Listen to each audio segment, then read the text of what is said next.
पहले से ही भक्ति में इस्कॉन से जुड़े हुए थे। लगभग मेरे बर्थ के भी 5-6 साल पहले से। तो उसके बाद जब मैं बर्थ हुआ मेरा, तो मैं एक डिवोटी फैमिली में ही बड़ा हुआ और मैंने सब कुछ जो भी कृष्ण भक्ति को बहुत नज़दीकी से देखा हुआ भी। कि मुझे कब भी लगता था कि मेरे पेरेंट्स मुझे तिलक वगैरह लगा के मुझे स्कूल भेजते थे। तो कई बार होता भी था, बच्चे हाँ और भी जो बच्चे होते थे वो कहते भी थे हाँ कि हाँ। ये क्या है, ये तो पंडित जी आ गए। तो ऐसे मतलब थोड़ा सा वो बुली रहता था। बुली लेकिन करना जो। लेकिन उस चीज को, हम्म। हाँ उस चीज को, एक होता है कि हम देखते सब। हैं कि उसके लिए यही है कि एकदम कट ऑफ नहीं करना चाहिए। कि आप एकदम ही अपने दोस्तों मित्रों से एकदम कट ऑफ करके अचानक से आप आ जाते हैं और सोचते हैं कि अगर आपको किसी ने मोटिवेट किया स्पिरिचुअलिटी की तरफ, तो आप एकदम ही कट ऑफ कर देते हैं कि नहीं, अब तो मैं किसी से बात नहीं करूंगा, मेरे सारे दोस्त छोड़ दूंगा, ये कर। ऐसा नहीं करना चाहिए। धीरे। Hello viewers, welcome back to my YouTube channel spiritual talks by TT. और आज एक फिर मुझे मौका मिला है किसी कृष्ण भक्त के साथ बात करने का। व्यूअर्स, फ्लूट प्लेयर यानी बांसुरी वादक की जब हम बात बात जब निकलती है तो सबसे पहले जो चेहरा हमारी आंखों के सामने आता है वह है कान्हा जी का, जिनको हम कृष्ण भगवान भी कहते हैं। भारत में ऐसे कई बांसुरी वादक हैं जिनकी धुन सुनकर लोग वैसे ही मंत्र मुग्ध हो जाते हैं जैसे कान्हा की बांसुरी बजाने पर गोपियां और पूरा गांव उनके पास चला आता था। जी हां, आज मेरे साथ स्पिरिचुअल टॉक में हैं श्री राम यादव जी, जो कि एक फ्लूटिस्ट हैं, वोकलिस्ट हैं, और सबसे बड़ी बात है वो एक कृष्ण भक्त हैं। और जैसा कि मुझे बताया गया कि वो बचपन से ही कृष्ण भक्ति में हैं, और अपने कीर्तन एवं भजनों के माध्यम से वो आज की जो युवा पीढ़ी है, जो यूथ है, उसको कृष्ण चेतना एवं कृष्ण भक्ति के मार्ग में जाने के लिए प्रेरित करने का एक महत्वपूर्ण कार्य कर रहे हैं। तो सबसे पहले राम यादव जी, आपका मैं बहुत वेलकम करता हूं अपने चैनल पर, और आपका धन्यवाद भी करता हूं कि आपने अपना बहुत महत्वपूर्ण समय मुझे दिया। Welcome you. हरे कृष्ण। हरे। हरे कृष्ण प्रभु जी। तो जी, व्यूअर्स, शुरू करते हैं। और राम यादव जी से सबसे पहला मेरा जो स्टार्टिंग पॉइंट है वो यही है कि थोड़ा सा जानते हैं उनका, उनके बचपन के बारे में, उनके फैमिली बैकग्राउंड के बारे में, और सबसे बड़ी बात है कि ये जो प्रेरणा भक्ति की, इस मार्ग में आने की उनकी जो ये प्रेरणा थी वो कैसे मिली। अ, हरे कृष्ण।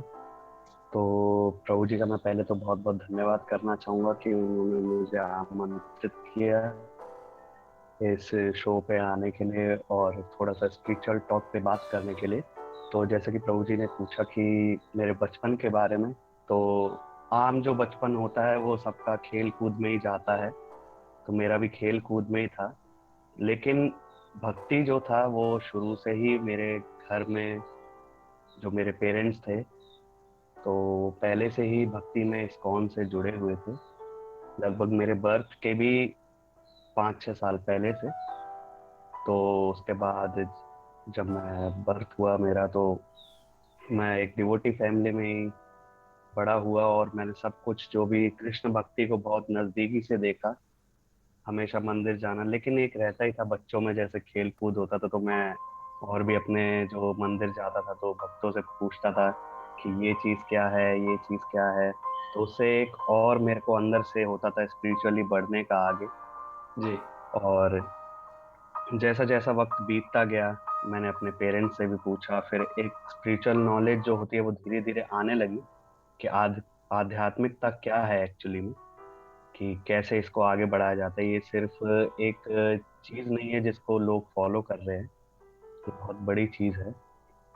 और जो भक्ति का इंस्पिरेशन था वो मेरे पेरेंट्स ही थे सबसे पहले, क्योंकि वो हमेशा चैंटिंग करना, भगवान की पूजा करना और मंदिर जाना, कीर्तन करना, इन सब से जो देखते हैं वही सीखते हैं। बिल्कुल। तो बचपन में शुरू के दिनों में ही मैं इन सब में जुड़ चुका था। और आगे चलते चलते जैसे उम्र होती गई तो कॉन्शियसनेस और बढ़ती गई। फिर मैंने एक एज के बाद 10-11 एज के बाद मैं इसमें और एक्टिव होता गया, और अभी तो मैं काफ़ी इसमें पूरा जुड़ चुका हूँ। तो बहुत यही बढ़िया, है। बहुत बढ़िया। तो इसी के साथ, जैसा कि आपने, ये बहुत अच्छी बात है आपके साथ कि आपको बचपन से ही एक ऐसा बैकग्राउंड मिला जहाँ की आप जो हैं, फैमिली ही आपको सपोर्टिव मिली, वो ऑलरेडी कृष्ण भक्ति में थे, कृष्ण कृष्ण कॉन्शियस को समझते थे। तो हम्म। ये एक बहुत बढ़िया आपके साथ रहा। बट थोड़ा सा आप मुझे बताएं कि जैसा कि बिल्कुल आपने अभी थोड़ा सा हल्का सा जिक्र किया कि जो बचपन था, खेल कूद भी करते थे, तो साथ में ये माहौल था कि घर में चैंटिंग हो रही है, पूजा पाठ हो रही है। बिल्कुल हम लोगों के फैमिली बैकग्राउंड, खासकर इंडिया में एटलीस्ट इतना तो सबके घरों में रहता है कि लोगों के घर में मंदिर होता है, छोटी पूजा होती है डेली। ये सारी चीजें होती हैं, लेकिन कभी आपको बचपन में, जैसा कि बचपन से ये तो आपको बैकग्राउंड मिला, लेकिन कभी ऐसा लगा कि आप अपने खेल कूद में, जो आपका जो नेचुरल एक बच्चे का दिल होता है कि चलो जी खेल रहे हैं, कूद रहे हैं, इधर जा रहे हैं, वो जा रहे हैं, उससे कोई कभी रास्ते से आपको अलग सा लगा, या ये सहजता आपके बचपन से ही आती चली गई कि हाँ भाई, ये मेरे लिए एक रास्ता है जिसमें मैं बढ़ रहा हूँ, मेरी फैमिली भी कर रही है। इस चीज में तो हर बच्चे का जो होता है, एक शुरू में लगता है कि जैसे और बच्चों को देख के कि ये भी मतलब ये तो मंदिर नहीं जाता, मैं जाता हूँ। और बाहरी दुनिया मतलब कि और बच्चों के साथ खेलना कूदना, तो लगता है कि एक अलग सा ही, मतलब मैं ही अलग हूँ, ये सब तो एक जैसे हैं, तो हम भी फिर उस चीज में चलने लगते। तो हाँ, कई बार ऐसा हुआ भी कि मुझे कब भी लगता था कि मेरे पेरेंट्स मुझे तिलक वगैरह लगा के मुझे स्कूल भेजते थे। तो कई बार होता भी था, बच्चे हाँ, और भी जो बच्चे होते थे वो कहते भी थे हाँ, कि हाँ। ये क्या है, ये तो पंडित जी आ गए। तो ऐसे मतलब थोड़ा सा वो बुली रहता था। बुली लेकिन करना जो। लेकिन उस चीज को, हम्म, हाँ, उस चीज को एक होता है कि हम देखते हैं कि उस इसको गलत मान लेते हैं हम्म, और नाराज हो जाते हैं, लेकिन एक दूसरा होता है कि उसको हम एक्सेप्ट करते हैं और एब्सोल्युटली। उस चीज को, हाँ, अगर कोई बोल भी रहा है तो उस पे रिएक्ट ना करें। तो क्या होता है, अगली बार वो रिएक्ट नहीं करेगा।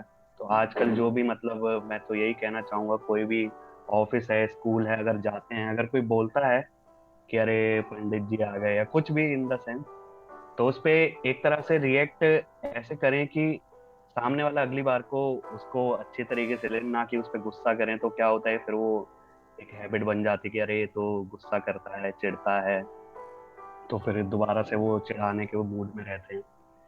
तो बचपन में हुआ है ऐसा कई बार, मुझे लगा कि नहीं, मुझे ये सब नहीं करना चाहिए, मुझे खेल कूद अपना जो भी है, पढ़ाई लिखाई, उसमें ही रहना चाहिए, और ये छोड़ देना चाहिए, पता नहीं मेरे पेरेंट्स क्या कर रहे हैं, मुझे अलग कर रहे हैं, ये वो वगैरह। लेकिन तब भी मैंने धीरे धीरे उसको सही समझा, और मैं उस चीज में ज्यादा, जो मेरे दोस्त कहते भी थे कि नहीं ये सब मत कर, हमारे साथ चल, ये कर वो कर, तो उस चीज में मैं नहीं गया। मैंने उसको नेग्लेक्ट ही किया कि नहीं ये सही नहीं है। बिल्कुल। तो बहुत बढ़िया। जैसा कि मुझे जो अच्छी बात ये लग रही है आपकी बात से, मुझे वो ये लग रही है कि लोगों का रिएक्ट करना नेचुरल है, राइट? हाँ, वो हाँ, वो थोड़ा नेचुरल होगा, बट आप उसको आत्मसात कैसे करते हो, कैसे उसको लेते हो, वो इम्पोर्टेंट है। क्योंकि हाँ, वही मैं चीज। भी मैं भी यही बोलता हूँ, ये एक बहुत बड़ी लर्निंग है कि आप जो रिएक्ट तो होगा, वो तो बाय नेचुरल है, आदमी का, इंसान का नेचर है, आपके दोस्त हैं, और वो थोड़ा सा लॉजिकल भी है, उनको लगता है कि तिलक लगा के आ रहे हैं, ये है, थोड़ा सा क्यूरियोसिटी बच्चों की तरह की होती है, तो बिल्कुल सहज है। तो मेरा अगला क्वेश्चन, थोड़ा सा अगले क्वेश्चन की तरफ बढ़ता हूँ। तो जब आप ये भक्ति मार्ग में बढ़ गए, आगे चल गए, तो आपके जीवन में क्या परिवर्तन हुआ? हालांकि आप बचपन से ही चले गए, तो थोड़ा सा आपने उस तरह का माहौल बचपन से ही देखा, बट फिर भी आपको थोड़ा सा, मेरे दर्शकों को ये अगर आप समझा सकें कि इस भक्ति के मार्ग पर, कृष्णा कॉन्शियस मार्ग पर चलने के बाद आपने किस तरह के परिवर्तन महसूस करे अपने डे टू डे लाइफ में। जब मैं बात कर रहा हूँ डे टू डे, क्योंकि आप अभी यंग हैं और हम्म। आपके एस्पिरेशंस भी होती हैं, इच्छाएं भी होती हैं, तो किस तरह का चेंज होता है और कैसा परिवर्तन महसूस हुआ? ये कृष्णा कॉन्शियस मार्ग में जाने के बाद? परिवर्तन तो बहुत काफी एक अलग लेवल पे ही होता है। मतलब नॉर्मल इंसान जो परिवर्तन देखता है कि ये चीज बदल रही है, वैसा कुछ नहीं होता। उससे एक अलग ही लेवल पे होता है। ये स्पिरिचुअल जो है, आप एक अलग ही वातावरण में चले जाते हैं। आपसे जो लोग मिलने वाले भी होते हैं वो भी आपसे फिर कनेक्ट ज्यादा होने लगते हैं कि करेक्ट। हाँ, इसके साथ आके एक पॉजिटिविटी जो हमारे रेडिएशन हमारे बॉडी में से भी निकलती है, वो ऐसी निकलती है कि सामने वाला खुद आके बात करना चाहता है, खुद मिलना चाहता है, और हर तरीके से जो है शेयर करना चाहता है अपनी बातें।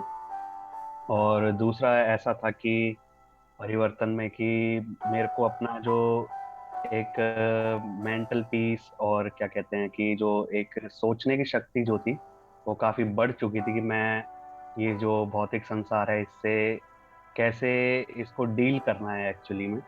एक होता है कि लोग काफी डिप्रेशन टेंशन में भी चले जाते हैं और फिर सोचते हैं कि नहीं बस हो गया, ये तो ऐसा ही है वैसा ही है। बट एक्सेप्टिंग कि हम जिस जगह में रह रहे हैं वो जगह एक्चुअली में हमारे लिए कौन सी है, हम यहाँ रहते हुए भी स्पिरिचुअली कैसे कनेक्ट हो सकते हैं। और धीरे धीरे करके जैसे मेरी एज बढ़ती गई, तो मैं जो परिवर्तन था वो खुद ही महसूस कर रहा था। भले ही वो बचपन से था, लेकिन एक एज के बाद मुझे परिवर्तन दिखा कि उसमें पॉजिटिविटी कैसे आ रही है, कैसे चीजें जो हैं बदल रही हैं, कि किसी से बात करना भी, किसी से मिलना भी, और भी काफी चीजें ऐसी थी। तो उसको एक सीधे शब्दों में तो नहीं बता सकते, क्योंकि वो एक होता है, किसी के लिए होता है कि वो अचानक से जुड़ता है स्पिरिचुअलिटी में तो वो बता सकता है। बट मेरे लिए तो एक गो फ्लो की तरह ही था एक। तो इसमें तो बचपन से ही था, तो अब उसको एक अलग तरीके से बताना तो थोड़ा मुश्किल हो जाता है। लेकिन इसमें परिवर्तन सबसे बड़ा यही था कि जिनसे भी मैं मिलता था हम्म। वो कृष्णा कॉन्शियस के बारे में ही मेरे से ज्यादा पूछते थे कि हम्म। ये चीज कैसे होती है। और उनको फिर जब वो एक्चुअली में जुड़े तो उनके लाइफ में परिवर्तन बहुत हुए, कि वो जैसे घर में अनबन होती थी या कुछ भी होता था तो वो चीजें काफी सॉर्ट आउट होने लगी उनकी। वो जीवन को लेके काफी समझने लगे कि नहीं, ऐसे नहीं, हर चीज जो है अलग तरीके से होती है। करेक्ट। तो ये चीज था। गुड। तो राम यादव जी, मुझे जो समझ आ रही है बात वो ये आ रही है कि इंसान के अंदर जब जब आप स्पिरिचुअलिटी के पाथ को फॉलो करते हो तो सबसे पहली चीज ये होती है कि लाइफ में आप जो है डिसीजन लेने में सक्षम हो जाते हैं, क्योंकि आपकी सोच उस लेवल में पहुंच जाती है। आप सही डिसीजन ले पाते हैं। देखो, अगर पूरे दुनिया का खेल हम समझें, चाहे हम भक्ति में हैं चाहे नहीं है, चाहे स्पिरिचुअलिटी में हैं या नहीं है, लेकिन हमें अपने जीवन में पर्सनली भी और प्रोफेशनली भी जो जहां है, आपके रास्ते में ऊपर नीचे चीजें होते रहती हैं और आपको हर क्षण जो है आपका परीक्षा की एक घड़ी होती है और आपको डिसीजन लेने होते हैं। तो ये एक अच्छी बात है हम्म। कि आप बहुत बड़ी बात आपने बताई कि इससे आपको ये हेल्प हुआ कि जो कॉन्फ्लिक्ट होते हैं लाइफ में या जो चीजें आपको डिसीजन लेनी पड़ती हैं वो आप आसानी से ले पाते हो। तो यही इसका क्रैक है व्यूअर्स, कि इसके बेनिफिट क्या है।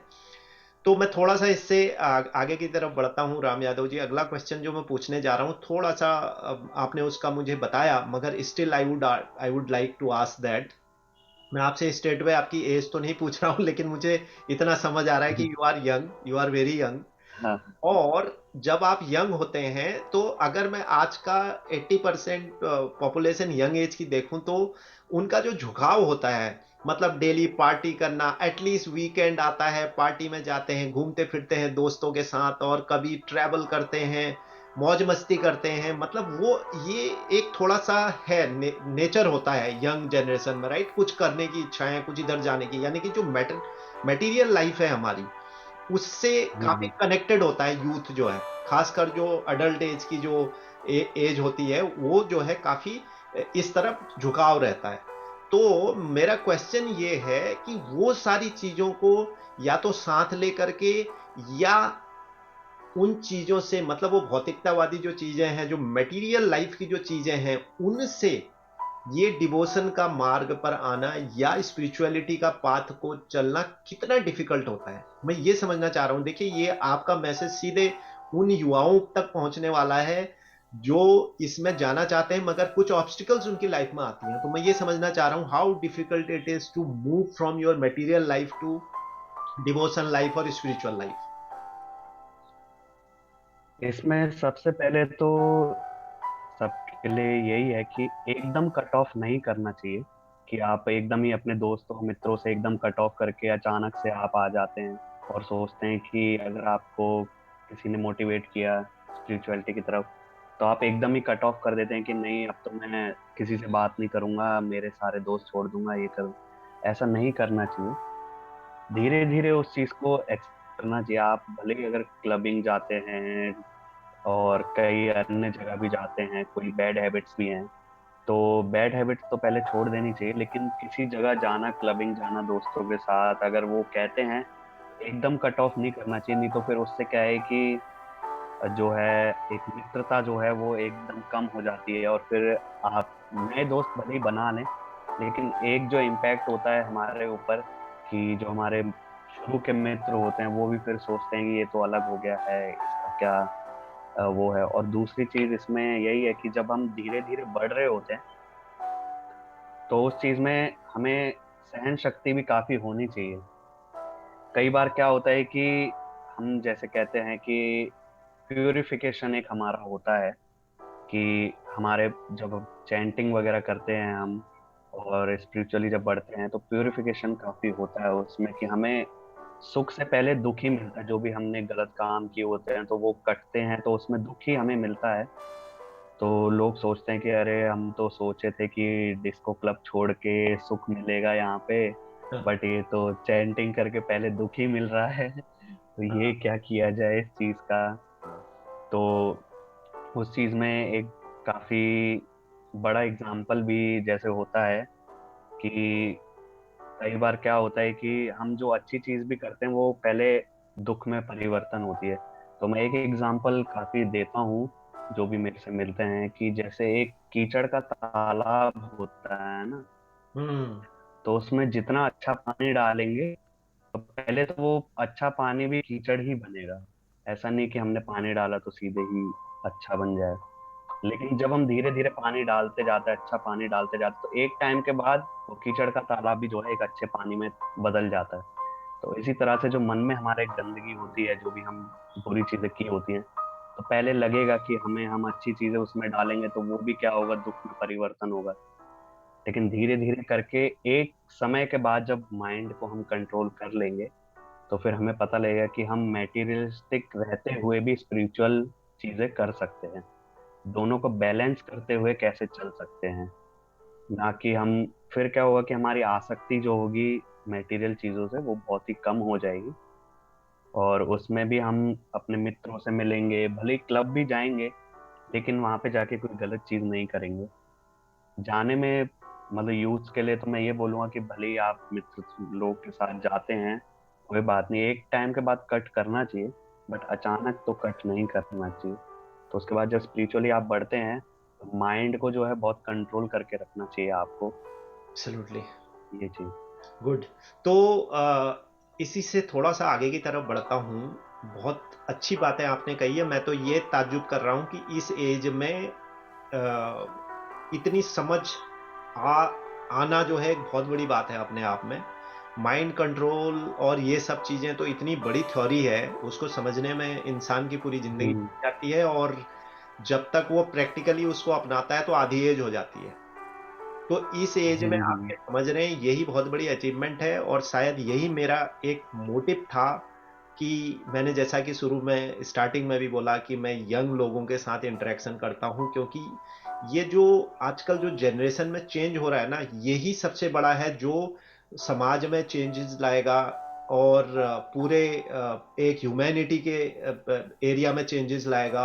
एक स्पिरिचुअल कम्युनिटी जो बिल्ड हो रही है, और सारे लोग बहुत अच्छे अच्छे हैं। मैं तो जो आजकल इंटरेक्शन करता हूँ, मुझे ऐसे ही लोग मिलते हैं कि जो बड़ा बड़ा मतलब मटेरियल लाइफ को छोड़ करके आए हैं। अभी मेरा नेक्स्ट सेशन होने वाला है तपन मिश्रा दास जी के साथ, जो एक बहुत हम्म। बड़े कॉरपोरेट वर्ल्ड के आईआईटीएन है, वो भी कॉरपोरेट वर्ल्ड से आए, और करोड़ों की सैलरी, हम्म। यूएस की लाइफ छोड़ करके वो मायापुर आके बस गए हैं। नेक्स्ट वीक में शेड्यूल है वो वाला इंटरव्यू उनके साथ, अच्छा अच्छा अच्छा। वो भी इंटरेक्शन करूंगा। तो ये जो चीजें मुझे दिखती है ना, ये बहुत बड़ा परिवर्तन समाज के अंदर दिखता है।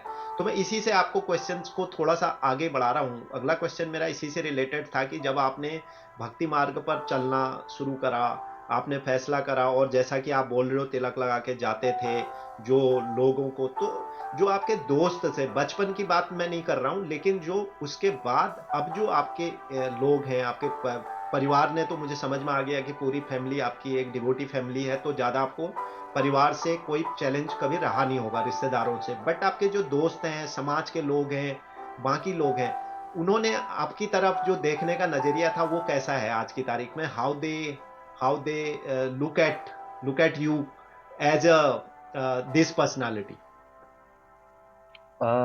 शुरू के दिनों में जो लाइक माने तो 9th 10th 11th के जो मेरे स्कूल फ्रेंड्स थे, उस समय थोड़ा काफी ज्यादा वो रिएक्ट करते थे इस चीज पे। करेक्ट। लेकिन मैं बार बार उसको छोड़ता नहीं था कि वो कुछ कह रहे हैं तो मैं छोड़ दूं ऐसा।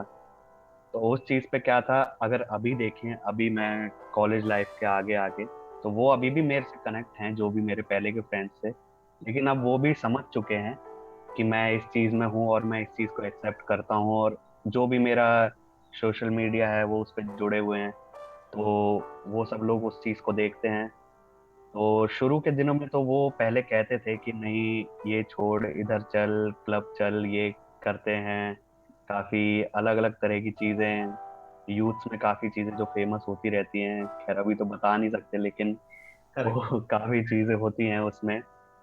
तो वो मेरे को उस तरफ बोलते थे कि इधर चलते हैं, ये होगा, ऐसा कुछ। लेकिन स्टिल मैंने जो है उस चीज को, उनको भी कई बार मैंने समझाने का ट्राई किया कि जो है माइंड का जो पीस होता है उस चीज को, और जो स्पिरिचुअलिटी है वो इतना एक छोटी चीज नहीं है कि यूं ही आप जो है कि छोड़ दिए और जो मटेरियल चीजों में उसमें घुस गए।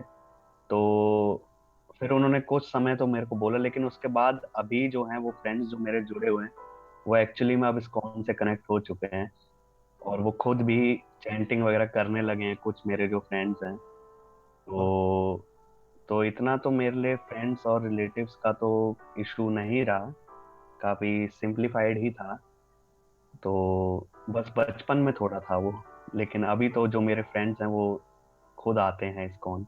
बहुत बढ़िया, बहुत बढ़िया। और ये मुझे जानकर बड़ा हर्ष हुआ, क्योंकि मैं मैक्सिमम जितने लोगों से इंटरेक्शन करता हूँ, अगर आप मेरे पीछे के इंटरव्यू भी देखेंगे जितने मैंने करे हैं, कुछ लोग यूएस में हैं, कुछ इंडिया में हैं, तो लगभग सबकी एक ही स्टोरी है कि शुरू में उनको थोड़ा सा खासकर जब आपका बैकग्राउंड जो है स्पिरिचुअल ना हो, या आपका बैकग्राउंड डिवोटी फैमिली ना हो, तो थोड़ा सा उनको चैलेंज फैमिली से भी आता है।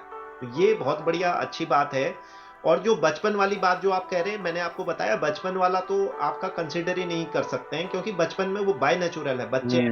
करेक्ट? आप बच्चों को नहीं समझा सकते हो, राइट?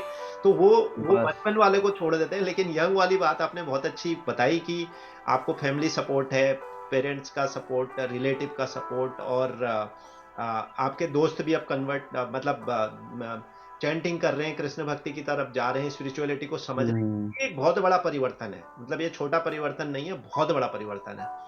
चलिए, अब मैं इससे थोड़ा सा हटके आपके जो आपकी जो कला है, बांसुरी वादन, इसकी तरफ मेरा हम्म। थोड़ा सा इंटरेस्ट है। मैंने आपके वीडियो देखे थोड़े बहुत, जो आपने एक आध डाले थे आपके इंस्टा की प्रोफाइल पर, तो मैंने सुना और मुझे लगा कि जो वो रिदम आपके अंदर है, वो वाकई में कुछ है जो सुनने का मन करता है। हालांकि मैं ढूंढ रहा था कि मुझे कुछ लंबा क्लिप मिले जिसमें कुछ थोड़ी देर में सुन सकूं, क्योंकि मैं भी इंटरेस्टेड रहता हूं ये सुनने में, ये करने में।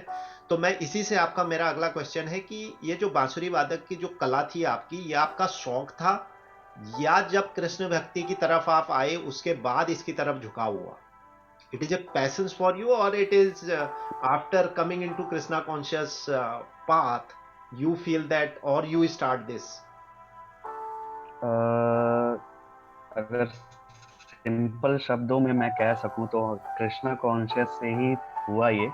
क्योंकि ऐसा था कि मैं पहले जो था हारमोनियम और सिंगिंग करना, उस पे ज़्यादा मेरा फोकस रहता था। और हमारे इस्कॉन में एक मृदंगा होता है, इंस्ट्रूमेंट, जो लाइकवाइज अगर उसको सिंप्लीफाइड वे में जो होता है एक ड्रम इंस्ट्रूमेंट कहते हैं। हाँ, वो जो तो ऐसे वाली वो, ढोलकी जो होती है, जो अक्सर लोग बजाते हैं ऐसे, हाँ, है ना? हाँ उसको हाँ उसको बाहर के लोग तो ढोलक जैसा समझते हैं, हाँ, बट वो एक स्पिरिचुअल इंस्ट्रूमेंट है, वैदिक इंस्ट्रूमेंट है। हाँ, हाँ, तो हाँ, उसको जनरली कीर्तन्स जो होते हैं, हरे हाँ, कृष्णा कीर्तन, बंगाली कीर्तन जो होते हैं, हाँ, हाँ, उनमें ही यूज किया जाता है। तो उस पे मैं काफी मतलब पहले प्रैक्टिस करता, फिर उसके बाद सिंगिंग वगैरह पे स्विच किया। तो फिर सिंगिंग पे ज्यादा फोकस किया, तो मैंने देखा कि जो है कि एक भगवान को देखता था कि यार भगवान बांसुरी बजाते हैं, तो मतलब कैसी होती होगी, मतलब एक अलग तरह की जो धुन होती होगी, क्या होता होगा। तो मैं फिर इस पे सर्च करने लगा कि कोई ऐसे ही मुझे मिल जाए बांसुरी सुनने को जो कि भगवान के जैसे मैच हो। हाँ, तो फिर मैंने सोचा कि थोड़ा इस पे भी ट्राई करते हैं, और मेरे कुछ फ्रेंड्स वगैरह भी जो कीर्तन में फ्लूट प्ले करते हैं, कुछ मुंबई से हैं और कुछ अलग जगह से, तो मैं उनको भी देखा मैंने कि ये जो है काफी इतना मधुर बजाते हैं, क्या मैं भी ऐसे कभी मतलब बजा पाऊंगा। तो मैं कृष्णा कॉन्शियस से ही इसमें जुड़ा, कि मैंने सोचा कि भगवान के लिए मैं क्यों ना एक फ्लूट को मैं ट्राई करूं, और इस पे आके फिर मैं भगवान को सुनाऊं। तो फिर मैंने इसको सीखना शुरू किया। तो शुरू के दिनों में मैं जाता था टेम्पल अपने नज़दीकी इस्कॉन, और वहाँ पे जाके मैं भगवान को सुनाता था कि जो भी मेरे को थोड़ा बहुत आता था। तो उसके बाद बढ़ते बढ़ते इस चीज़ में एक ये हॉबी की तरह ही बन गया कि अब मेरा जो पूरा फोकस है वो फ्लूट के ऊपर ही है। और धीरे धीरे करते हुए जो भी मैं सोचता हूँ कि अभी भी मैं उस चीज़ में डूबा हुआ हूँ कि भगवान कैसी बजाते होंगे, जो कि मतलब लोग और जो गोपियां और जो डिवोटीज थे वो इतना मधुर उसको सुन के मोहित हो जाते थे। करेक्ट। तो अभी भी प्रयास है, बट मैं वैसा तो नहीं बजा सकता। लेकिन हाँ, मैंने इसमें काफी कीर्तन वगैरह में ही मैं ट्राई करता हूँ। और अलग से तो वीडियो, क्योंकि मैं जुड़ा कृष्णा कॉन्शियस से हूँ, तो एक उस रिगार्डिंग ही मैं कीर्तन में ही ज्यादा प्ले करना पसंद करता हूँ, कि भगवान के लिए मेरा मेन रहता है कि भगवान को सुनाना। नहीं तो एक प्रोफेशनल जो फ्लूटिस्ट होते हैं वो कॉन्सर्ट्स वगैरह करते हैं, करेक्ट। तो वो एक अलग अलग माइंडसेट में चला जाता है फिर वो। तो उस चीज़ को भी थोड़ा मैं ध्यान रखता हूँ। अच्छा। तो ये चीज़ है। ओके। तो आपने कोई उसका कहीं वीडियो अलग से कोई चैनल वैनल भी है आपका, या जो है वो सिर्फ इंस्टा की प्रोफाइल पे ही आप डालते हो? अभी तो इंस्टा की प्रोफाइल पे ही है मेरा। ओके। उसको मैं कीर्तन में जो भी कहीं कीर्तन में किसी के साथ प्ले करता हूँ तो फिर उसको मैं वहाँ पे पोस्ट करता हूँ। अच्छा। और अलग से लॉन्ग वीडियोस अभी तो ऐसा नहीं सोचा था, लेकिन कुछ वीडियोस मेरे पे रिकॉर्डेड हैं, तो आपने बोला है तो फिर मैं उसको फिर पोस्ट करने का बिल्कुल ट्राई करता हूँ।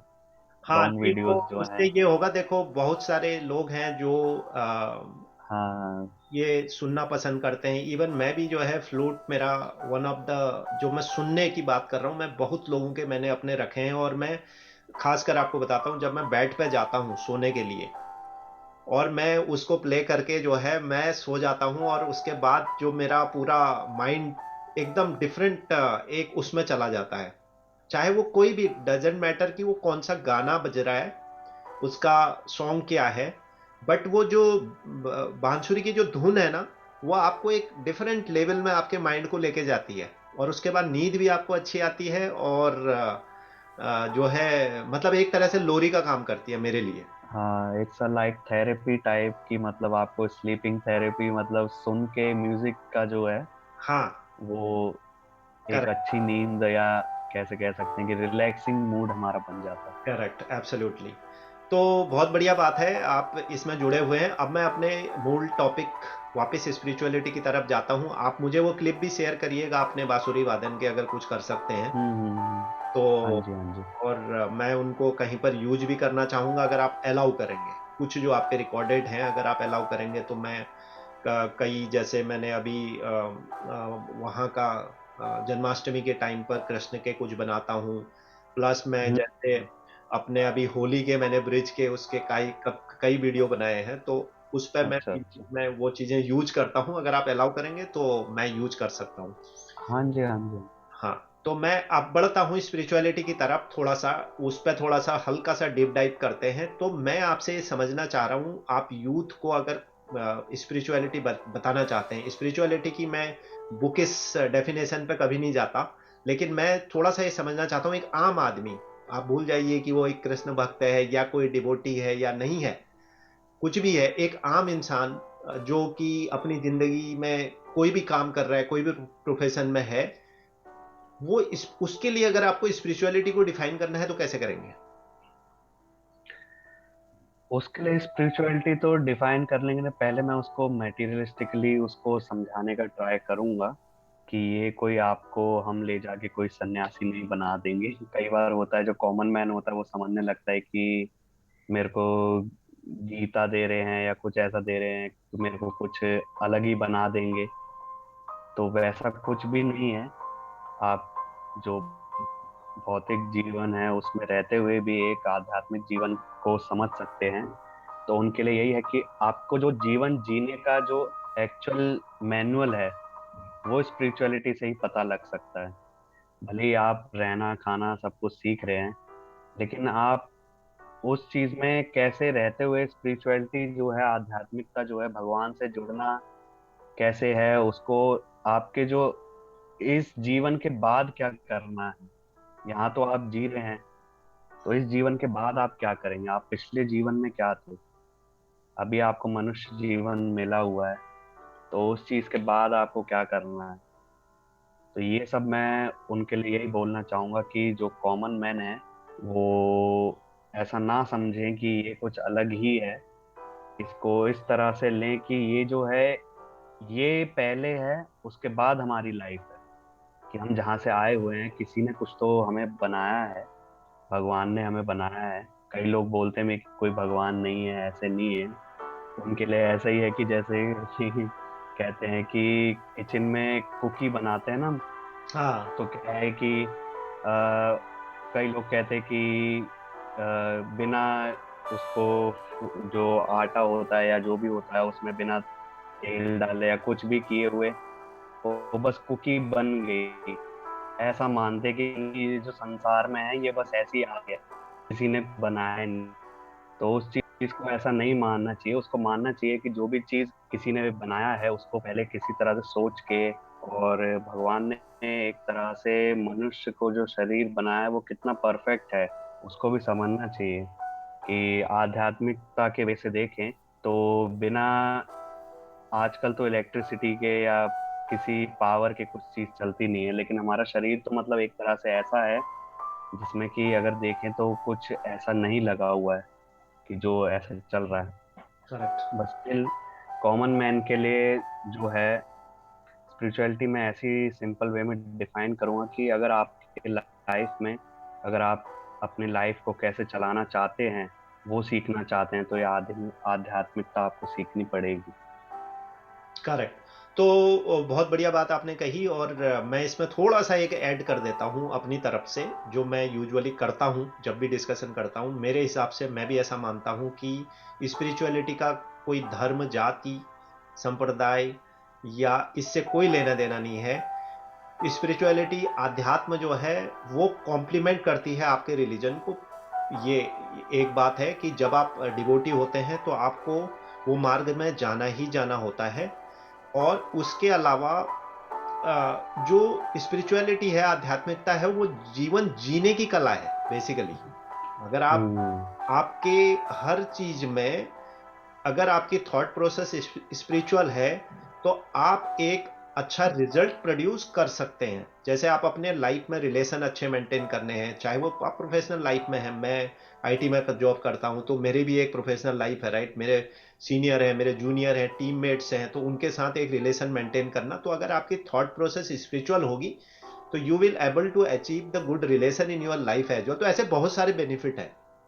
तो कहने का मतलब ये है, जो आपने भी कहा, स्पिरिचुअलिटी का बाकी चीजों के साथ कोई लेना देना नहीं, लेकिन आपकी उसको एक जीने की, अपने जीवन में जीने की एक कला है जिसको हर एक को सीखना चाहिए। तो मेरा रीजन भी यही है, ये जो मैं कम्युनिटी बनाने की कोशिश कर रहा हूँ जिसमें बहुत सारे लोग जुड़ रहे हैं, ये यही एक है जहां पर हम स्पिरिचुअलिटी को सिंप्लीफाई करना चाहते हैं। तो थोड़ा सा इसी की तरफ आगे बढ़ूंगा। मेरा अगला क्वेश्चन है कि आज वैसे तो आपने थोड़ा बहुत चीजें टच करी हैं, बट फिर भी मैं एक स्पेसिफिक क्वेश्चन पूछना चाहूंगा कि अगर आप कुछ रियल सिनेरियो में प्रैक्टिकल कुछ एग्जांपल देना चाहें, जैसे मैं बोल रहा हूँ कॉन्फ्लिक्ट रिजोल्यूशन है, गुड रिलेशनशिप है, ऐसे आपको क्या लगता है कि why spirituality is important in life for everyone? मैं बोलता हूँ एवरीवन।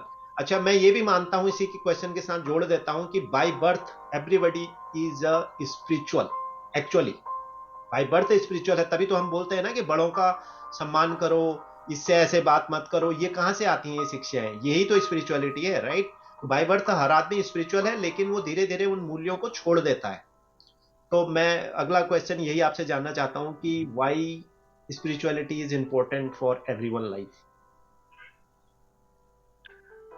तो जैसे आपने बताया कि बर्थ से जो है कि सबके अंदर स्पिरिचुअलिटी होती है, तो ये एक्चुअली में ट्रू है, क्योंकि हर इंसान के अंदर भगवान हैं। करेक्ट। बस वो यही है कि वो अपने को एक समझ लेता है कि मैं ही हूँ जो हूँ, और वो धीरे धीरे करके दूसरों की बातों में आना और दूसरों के जैसे संगत में रहना, फिर वो क्या होता है कि बड़ों का सम्मान ना करना और आध्यात्मिकता को छोड़ देना और अपने अपने एक्चुअल वैल्यूज को भूल जाना, कि वो जो शुरू में करता था बचपन में, तो जो होता है वो एक्चुअली में सच होता है, जो भी हम करते हैं, बड़ों का सम्मान करना। फिर एक टाइम के बाद क्या होता है कि हम सोचते हैं कि सामने भी अगर हमारे से बड़े लोग आ जाते तो अरे, हमारा सर नहीं झुकता है उनकी तरफ।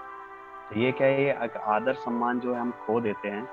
कई बार क्या होता है कि हम जो है किसी सीनियर वैष्णव या प्रभु जी, किसी सीनियर प्रभु जी या सन्यासी के उधर से गुजरते हैं, तो अगर हमारा जो है, हमारा सर अपने आप नहीं झुक रहा है उनके प्रति, तो इसका अर्थ है कि हम अभी उस लेवल स्पिरिचुअलिटी में इम्पोर्टेंस अभी हमने उसको नहीं दी है, आध्यात्मिकता को अपने जीवन में नहीं दिया है, कि हमारा सर या हमारा जो भी कहें कि हमारा आदर सम्मान उनकी तरफ नहीं झुक रहा है। तो और स्पिरिचुअलिटी इम्पोर्टेंट लाइफ में तो सबसे ज्यादा ही है।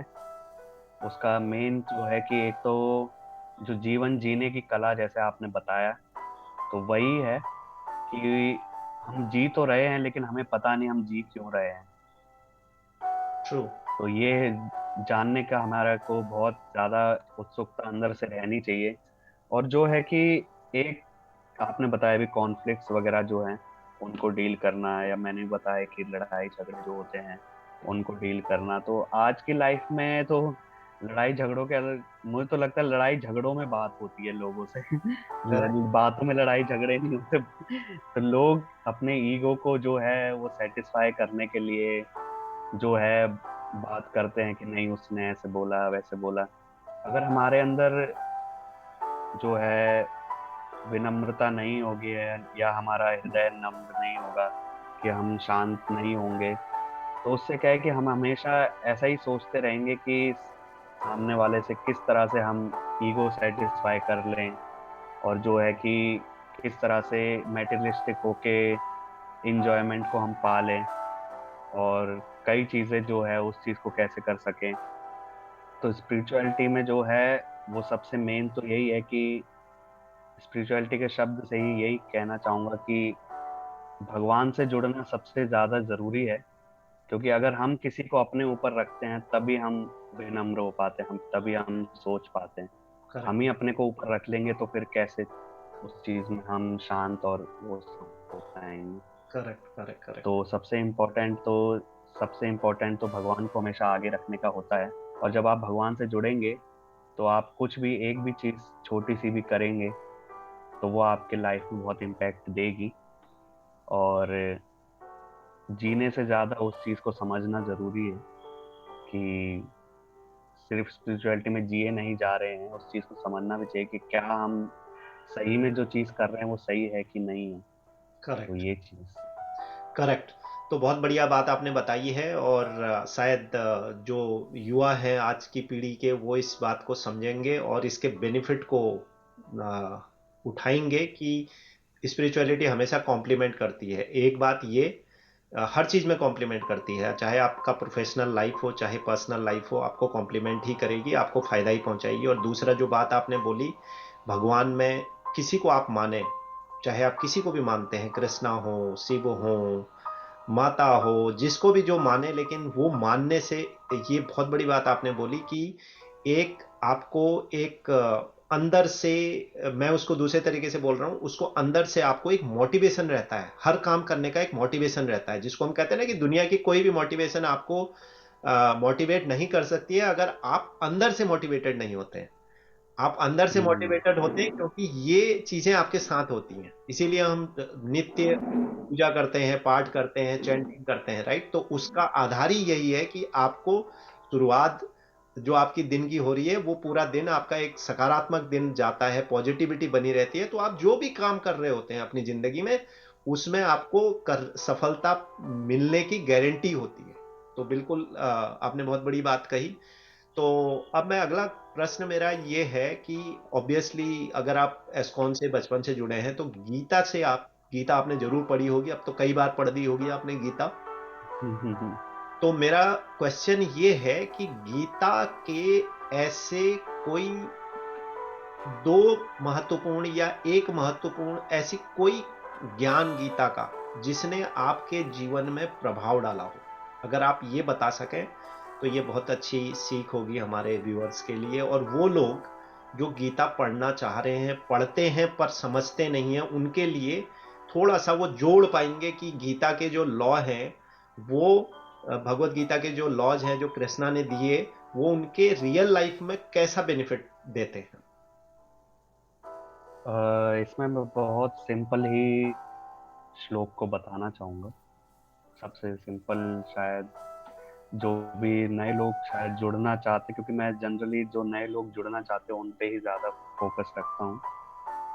बिल्कुल। तो जैसा आपने बताया भी कि मेटेरियलिस्टिक जो होते हैं, तो उसमें क्या रहता है कि हमारा जो है हर चीज़ से मोह जो होता है, हर चीज़ में हमें आसक्ति बढ़ने लगती है, कि किसी भी चीज़ से हो, चाहे वो पैसे से हो या गाड़ी से हो, किसी भी चीज से हो।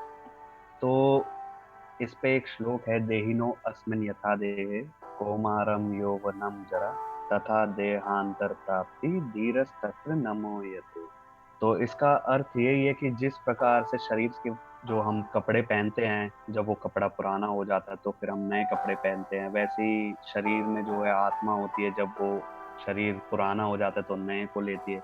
ऐसे ही हमें समझना चाहिए कि हमारे पास जो भी चीज आज के जीवन में है, लोग सोचते हैं कि जो भी नया इंसान होता है स्पिरिचुअली जुड़ना चाहता है तो वो भगवान को देखने, मंदिर में घुसने के पहले ही अपनी इच्छाएं मन में सोच लेता है कि अरे भगवान ऐसा, वो भगवान को भी नहीं देखेगा, वो दर्शन भी नहीं करेगा, और सबसे पहले अपनी इच्छाएं रख देगा कि आंखें बंद करते करते ही कि मुझे भगवान ऐसा हो गया वैसा हो गया।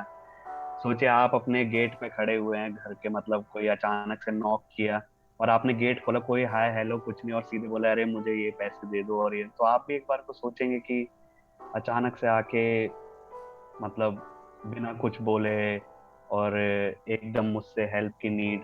तो ऐसी भगवान के सामने जब भी जाना चाहिए तो हमें हमेशा एक स्थिर अपना जो है माइंड कंट्रोल करके रखना चाहिए, कि भले ही हम भगवान से मांग लेंगे वो इच्छा पूरी कर देंगे, क्या पता हम ना मांगते और हमें उससे बड़ी चीज मिल जाती, हमने उतने पे ही अपना कंट्रोल खो दिया। तो उस चीज का ये है कि हमें जो भी है जीवन की जो एक, कैसे कहते हैं कि जो नीड्स हैं उस पे उतना ही रखना चाहिए, ना कि हमें उस पे एकदम आसक्त हो जाना चाहिए चीजों को लेके, कि और मोर देन कैसे कहते हैं कि परफेक्ट लाइफ, जो हम कहते हैं कि हमें हर चीज जो है कि एकदम परफेक्ट होती है, उससे ज्यादा हमें देखना चाहिए कि हमारी जो स्पिरिचुअल नीड्स हैं वो कैसे पूरी हो सकती हैं, कि हम जो भी जी रहे हैं वो ठीक है, लेकिन उस चीज में हम ये नहीं कि हम भगवान को तो भूल चुके हैं, लेकिन अपनी जो चीजें अपने को बढ़ सब कुछ याद रख रहे हैं कि हम कैसे आगे बढ़ सकते हैं, कैसे कर सकते हैं, और जब मंदिर जाते जब भी भगवान को याद करते हैं। तो उस चीज को भी थोड़ा सा ध्यान में रखना चाहिए। और दूसरी चीज कि हम भगवान के पास जाते भी तो हम कई बार ऐसा सोचते हैं कि हम क्या दें भगवान को, तो ये नहीं सोचना चाहिए। तो उसमें गीता में बताते भी है, पत्रम पुष्पम फलम तोयम यो में भक्ता परक्षति। तो उसमें है कि भगवान खुद ही कहते हैं कि मुझे पत्र दो, पुष्प दो, फल दो, तो मैं उसी से खुश हूँ। कोई कुछ भी नहीं दे सकता, तो पानी जो होता है सबसे सरल चीज, वो तो आजकल तो वो भी पैसों में लोग बेचने लग गए हैं, पानी भी, जो कि भगवान ने स्वयं फ्री में दिया है। लेकिन कहने का तात्पर्य यही है कि अगर भगवान को कुछ भी नहीं दे सकता, आप पानी भी नहीं दे सकते, तो कोई बात नहीं, आप उनसे अपनी बातें शेयर कीजिए। आप एक बार अपनी जो भी चीजें हैं, भले ही चलिए प्रॉब्लम्स ही शुरू में बताइए, लेकिन बताइए तो जरूर। तो उस चीज का ये है कि आप एटलीस्ट जहाँ भी चीज हो, तो कॉमन मैन जो भी हैं वो अपने जीवन में भगवान को लाने का थोड़ा सा तो प्रयास करें। अब भगवत गीता में जैसे कहते हैं कि अभी बताया कि पत्रम पुष्पम वाले से, कि ये नहीं कि आप मंदिर जा रहे हैं तो कि नहीं, हम जब तक कि कुछ देंगे नहीं भगवान को तो हमें कुछ नहीं मिलेगा। तो ये सब चीज नहीं सोचनी चाहिए कि वहां पे जाके कई बार लगता भी है कि हम जब तक कुछ अच्छा खासा डोनेशन नहीं देंगे या कुछ ऐसा नहीं होगा तो भगवान क्या पता हमारी सुने ही ना। ऐसा नहीं है, आपके हृदय से जो बात निकली होती है उसको जरूर शेयर करना चाहिए भगवान से।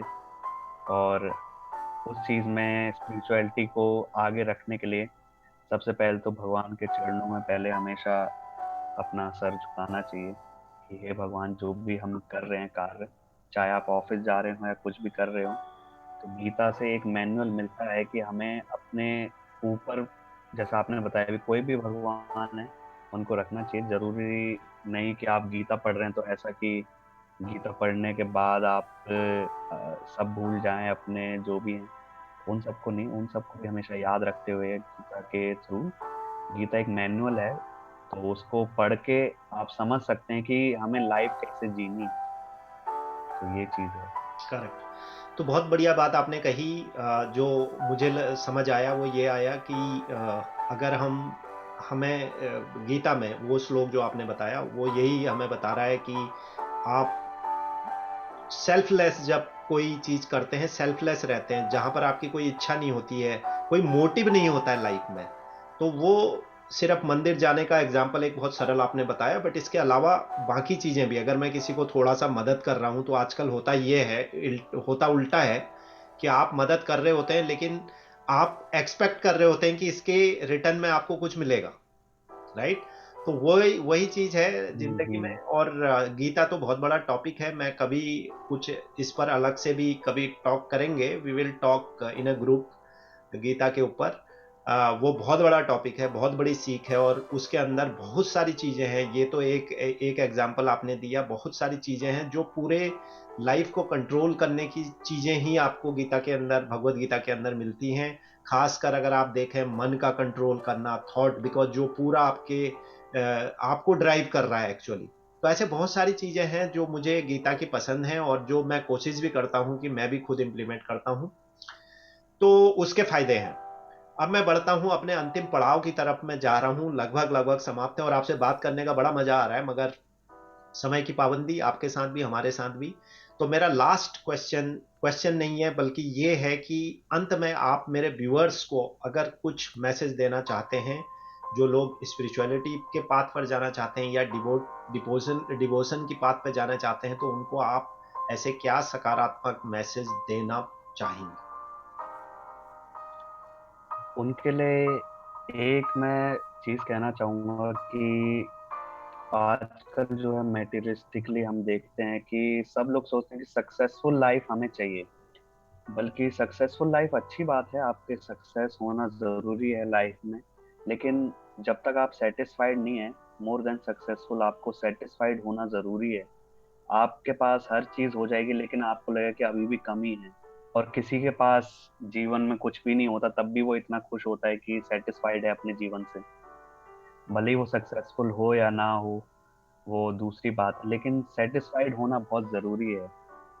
तो कहने का तात्पर्य यही है कि अगर आप भक्ति में जुड़ रहे हैं तो उस चीज में आपको सेटिस्फेक्शन जरूर मिलेगी। आप जो भी चीज आप चाहे अगर इनकम भी कमाएंगे कुछ या कहीं भी जाएंगे, तो आप एक सेटिस्फेक्शन के साथ रहेंगे कि नहीं, मुझे जितना भगवान ने दिया है मैं उतने में ही खुश हूँ। क्यों मैं दूसरे का हिस्से का या जैसा भी कि किसी का कुछ, किसी किसी को दुख ना देना। और वो सब चीजें अंदर से खुद से आने लगती हैं। नहीं तो क्या रहता है कि हम, हमारे अंदर जो है आध्यात्मिकता नहीं होगी, तो लास्ट में फिर हम यही करेंगे कि हम जो है अपने हिस्से का तो लेंगे ही, दूसरे का भी लेंगे और फिर दूसरे को भी कष्ट देंगे। और वैसे ही फिर मेटीरियलिस्टिकली होता जाएगा। एक एज के बाद हम फिर, हमारा जो भी होगा, कोई भी हमारा नाम लेना चाहेगा तो दो बार सोचेगा कि अरे इसका जुबान पे नाम नहीं आना चाहिए। बल्कि आपको ऐसे बन जाना चाहिए स्पिरिचुअली होते हुए कि हर कोई आपसे बात करना चाहे। और इस चीज में जो है सबसे पहले आने के लिए आपको वही जो मैंने शुरू में बताया कि धीरे धीरे आने का प्रयास करें।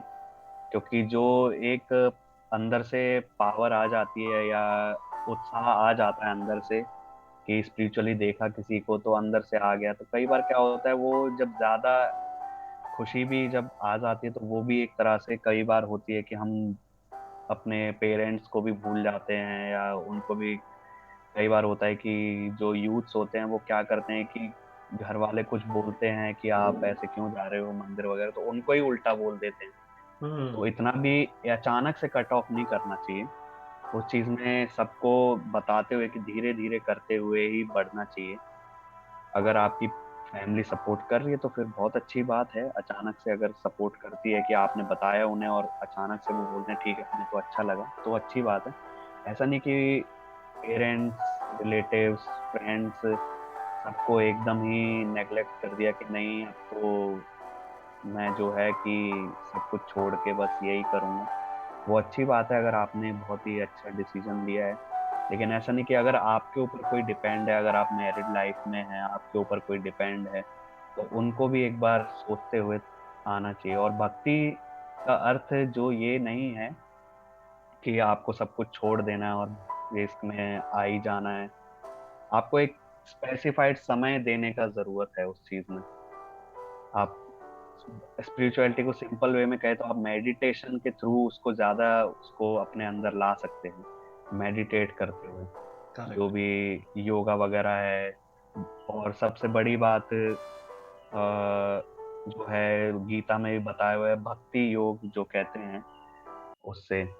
और नॉर्मल जो है कि योगा से तो आप एक मेंटल पीस को उसमें लाते ही हैं, और फिर अगर उसमें भक्ति और जोड़ देंगे तो फिर तो सब कुछ सरल हो ही जाएगा। और आपके जीवन में जो भी कठिनाइयां हैं या कुछ भी है, यूथ के लाइफ में कोई भी चीज है, तो वो एक सरल तरीके से निकल जाएगी।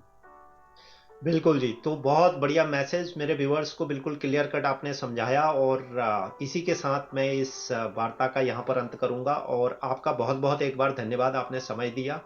और उम्मीद करता हूँ कि मेरे जो सारे व्यूअर्स हैं उनको आपके मैसेजेस मिलेंगे, और जो यूथ है उनको बहुत कुछ सीखने को इस वार्ता के साथ मिलेगा। इसी के साथ आपका बहुत बहुत धन्यवाद। और व्यूअर्स, एक बार फिर मुलाकात होगी एक दूसरे किसी और पर्सनालिटी के साथ, कृष्ण भक्त के साथ, स्पिरिचुअल पर्सनालिटी के साथ। तब तक अपना ध्यान रखें, स्वस्थ रहें, मस्त रहें और खुश रहें।